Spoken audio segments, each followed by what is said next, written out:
Hello जय हिंद दोस्तों, आप सबका स्वागत है आपके अपने YouTube चैनल दुर्ग एकेडमी में। आज का जो टॉपिक है वो बहुत ही महत्वपूर्ण टॉपिक है सीटेट के एग्जाम से लेके, जहां पे आज आपको पता चलने वाला है सीटेट के एग्जाम का पैटर्न क्या है, सीटेट के एग्जाम का सिलेबस क्या है। आप चाहे जूनियर स्तर का दे रहे हो चाहे प्राइमरी लेवल का दे रहे हो, दोनों के बारे में आज यहाँ पे आपको जानकारी मिलने वाली है। तो एक बार आप वीडियो को पूरा देखिएगा और वीडियो को एक बार लाइक और शेयर जरूर कर दीजिएगा। चलिए मैं बात करता हूं सीटेट की। आखिर ये सीटेट होता क्या है? तो सीटेट है आपका सेंट्रल टीचर एलिजिबिलिटी टेस्ट, जो आपका टेट होता है प्रत्येक स्टेट में होता है। तो जिस भी, जैसे उत्तर प्रदेश की बात करें तो यूपी में यूपी टेट होता है, और ये यूपी टेट जो होता है, इस यूपी टेट की मान्यता केवल यूपी में यानी कि उत्तर प्रदेश में होता है। इसी प्रकार से राजस्थान में जो होता है टेट होता है, उसकी वैधता उसकी मान्यता राजस्थान में होती है। बिहार में जो होता है टेट, उसकी मान्यता बिहार में होती है। लेकिन जो सीटेट होता है ये सेंट्रल होता है। सेंट्रल कहने का मतलब पूरे भारत सरकार में होता है, और भारत में जितने राज्य हैं, जितने केंद्र शासित प्रदेश हैं, इसकी मान्यता हर जगह पे होती है, पूरे भारतवर्ष में होती है।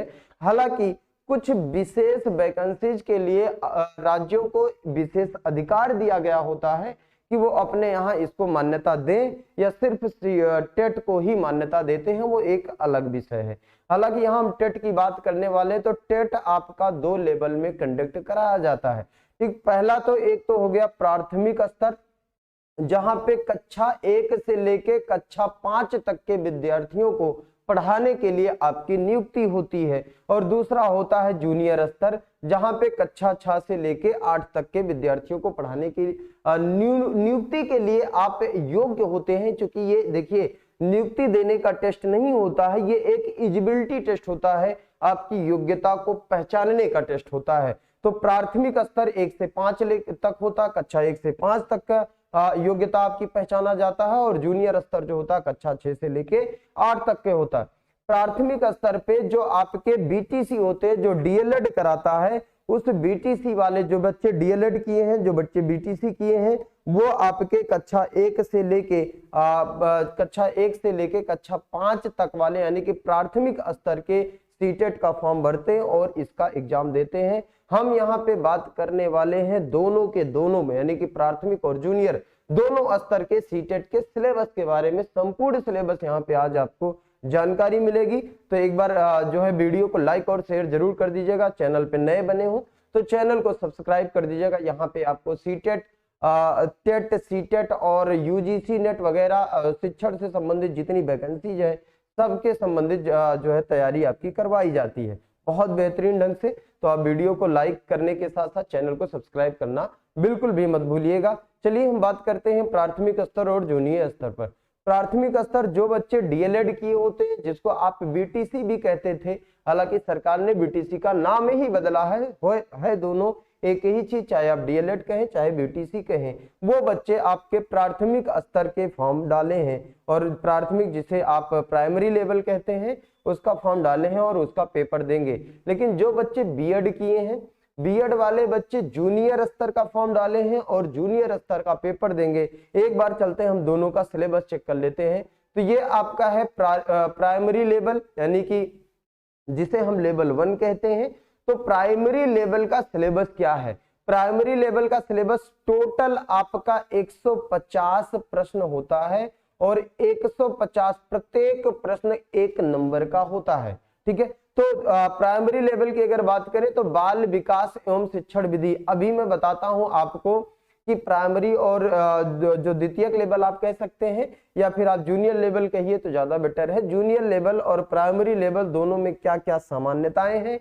आप अगर दोनों की तैयारी, हालांकि अब आप दोनों की तैयारी नहीं कर सकते हैं, इसलिए नहीं कर सकते हैं क्योंकि बीएड वालों को प्राइमरी से बाहर कर दिया गया है, और बीएड वाले केवल जूनियर स्तर का ही फॉर्म डाल सकते हैं। और जो बीटीसी वाले थे वो तो पहले से ही जूनियर स्तर का फॉर्म नहीं डाल पाते थे, यानी कि वो प्राइमरी लेवल का ही फॉर्म डाल पाएंगे। तो यहाँ पे हम बात करते हैं बाल विकास एवं शिक्षण विधि। सबसे पहला आपका सिलेबस देखिएगा तो पहला आपका एक सब्जेक्ट है बाल विकास एवं शिक्षण विधि, जहां से 30 प्रश्न बनते हैं और प्रत्येक प्रश्न 30 अंक का होता है। दूसरा भाषा है, ये आपकी एक भाषा आप दो देखेंगे, एक तो प्रथम, दूसरा लिखा है भाषा द्वितीय। इसका मतलब क्या है, जो प्रथम भाषा है ये आपकी अनिवार्य है, ठीक है, ये आपकी अनिवार्य भाषा है, और जो द्वितीय भाषा है ये आपकी ऑप्शनल है। हालांकि ऑप्शन भी बहुत ज्यादा नहीं है, आपके पास ऑप्शन केवल और केवल 2 बचता है, या तो आप इंग्लिश लीजिए और या फिर संस्कृत लीजिए। तो 2 ऑप्शन आपके पास है, इन दोनों ऑप्शन में बच्चे जो है चूज करते हैं इसको। जो हमारे उत्तर प्रदेश, बिहार और राजस्थान के बच्चे हैं, मैं खासकर उनकी बात कर रहा हूँ, मध्य प्रदेश, छत्तीसगढ़, यहाँ के बच्चों की मैं बात कर रहा हूँ, तो संस्कृत या इंग्लिश आप दोनों में से एक कोई चूज कर लेते हैं। ये आपकी हो गई भाषा, और तीसरा आपका है गणित, और चौथा है पर्यावरण। ये आपके हैं प्राइमरी लेवल का सिलेबस, ठीक है। तो प्राइमरी लेवल वाले बच्चे इन सिलेबस पे इन चीजों का अध्ययन करेंगे।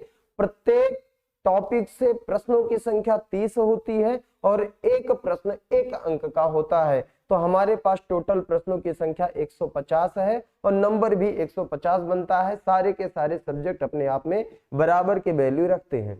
आगे देखिए, दूसरा हम बात करते हैं जूनियर लेवल की। जो आपके बीएड वाले बच्चे डाले हैं फॉर्म जूनियर लेवल का, सिर्फ और सिर्फ जूनियर लेवल दे सकते हैं, वो क्या करेंगे, पहला आपका देखिएगा, पहला जो सब्जेक्ट है बाल विकास एवं शिक्षण विधि, जो बनेगा आपके 30 प्रश्न।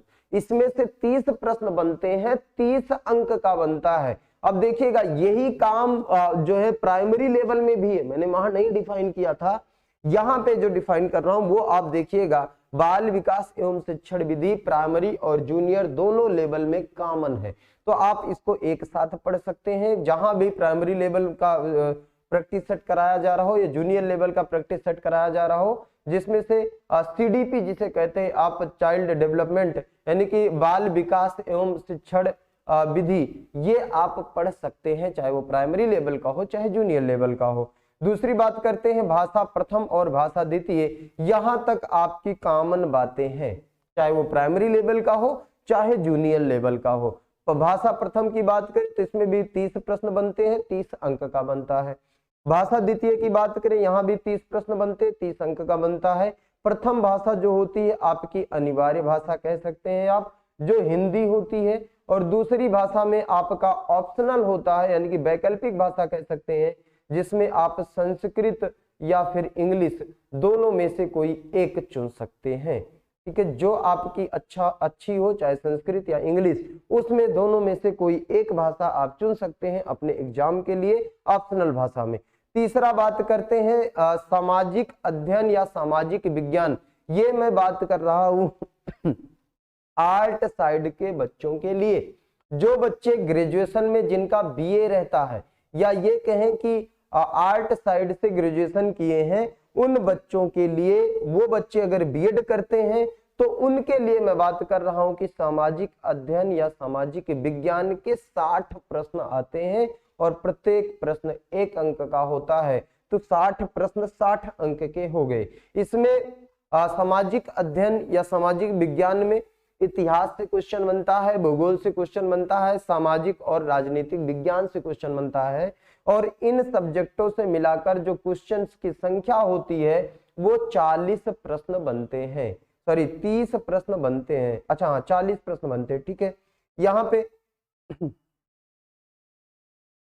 इतिहास, भूगोल, सामाजिक और राजनीतिक विज्ञान से मिला के 40 प्रश्न आपके बनते हैं। और दूसरी बात करें अध्यापन संबंधी मुद्दे, इन्हीं विषयों के अध्यापन संबंधी मुद्दे, ये आपका थोड़ा सा ना कठिन बन जाता है, यही आपका कठिन कार्य करता है प्रत्येक सब्जेक्ट में। अगर आप बाल विकास में देखते हैं तो बाल विकास के 15 प्रश्न बनते हैं, और समावेशी शिक्षा एवं अधिगम से 15 प्रश्न बनते हैं।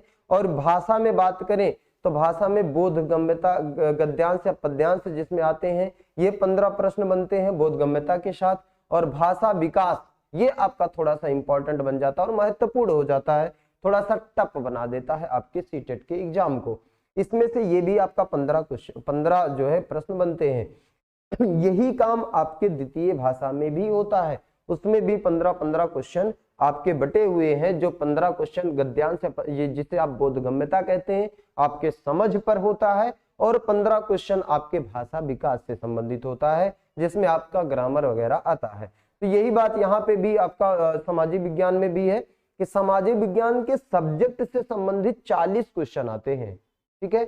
जहां इतिहास, भूगोल, राजनीति शास्त्र से 40 क्वेश्चन बनते हैं और 20 क्वेश्चन होते हैं आपके समझ पर आधारित होते हैं। ये बहुत ज्यादा पढ़ने की जरूरत नहीं होती, आपका समझ जितना अच्छा रहता है उतना बढ़िया कर ले जाते हैं। उम्मीद करता हूं आपको ये चीज समझ में आ गया होगा कि अगर आप आर्ट साइड से बीएड किए हैं और आप सीटेट देना चाह रहे हैं तो आप सेकंड लेवल, जिसे जूनियर लेवल कहते हैं, वो फॉर्म डालेंगे और उसका सिलेबस जो है वो 4 भागों में बांट सकते हैं। एक तो बाल विकास एवं शिक्षण है, जिससे 30 क्वेश्चन बनेगा।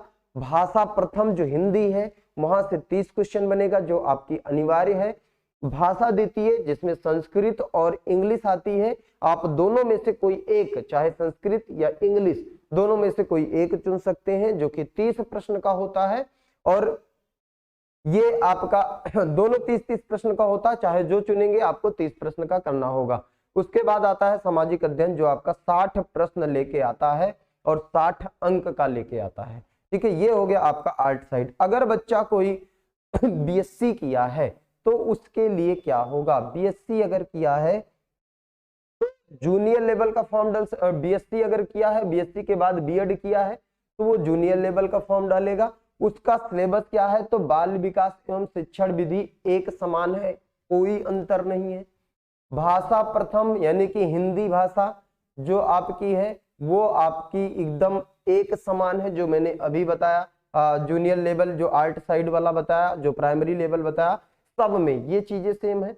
भाषा द्वितीय की बात करें तो ये भी सेम है, ठीक है, कोई बदलाव इसमें नहीं है। द्वितीय भाषा में आप इंग्लिश या फिर संस्कृत, दोनों में से कोई एक ले सकते हैं, ठीक है। दोनों में से कोई एक ही लेंगे, दोनों नहीं करना है। आपको एग्जाम में ध्यान रखना, कुछ बच्चे होते दोनों करने लगते हैं, उसका कोई मतलब नहीं है, आपको केवल एक करना है इन दोनों में से, ठीक है। और वही बात करें जहां पे यहाँ आपका देखिए जीएस का पोर्शन था सामाजिक अध्ययन का, तो साइंस साइड में सामाजिक अध्ययन की जगह पे गणित और विज्ञान का पोर्शन बन जाता है, जिसमें से गणित से 30 प्रश्न आते हैं और विज्ञान से भी 30 प्रश्न आते हैं। मैंने 20 और प्लस 10 करके लिखा हुआ है, यहाँ पे 20 प्लस 10 करके लिखा हुआ है। इसका मतलब 20 प्रश्न जो है वो आपके सब्जेक्ट से आता है और 10 प्रश्न जो है आपके बोधगम्यता या अवबोध से, यानी कि आपके समझ से आता है, जो होता तो आपके उसी सब्जेक्ट से ही संबंधित है, ठीक है। तो उसमें कोई अंतर नहीं है, बस आपको जो मेन फोकस जो आप पढ़ सकते हैं वो 20 क्वेश्चन वाला है, बाकी ये आपके समझ पे आधारित होता है, आपको नंबर बोनस में देके जाता है। वही हाल विज्ञान में भी है। तो उम्मीद करता हूं आपको सिलेबस पूरा समझ में आ गया होगा। आपका इसी चैनल पे दुर्ग एकेडमी में आपका प्रैक्टिस सेशन चलेगा, जो जूनियर लेवल और प्राइमरी लेवल। अगर बात करें जूनियर लेवल में तो साइंस साइड और आर्ट साइड दोनों स्तर का आपका यहाँ पे प्रैक्टिस सेट चलेगा। और सीडीपी का इंपॉर्टेंट टॉपिक जो है मैं लेके आऊंगा, आपको पढ़ाऊंगा। कुछ इंपॉर्टेंट टॉपिक आपको ये यूट्यूब पे इसी चैनल पे फ्री में मिलेगा, और इसके लिए आपको बस एक काम करना है, चैनल को सब्सक्राइब करके रखना है। और वीडियो को अगर आपको पसंद आया हो तो वीडियो को लाइक जरूर करें, और आपको उपयोगी लगा हो तो अपने दोस्तों के साथ एक बार शेयर करने का कष्ट भी उठा लीजिए। आपका बहुत बहुत धन्यवाद।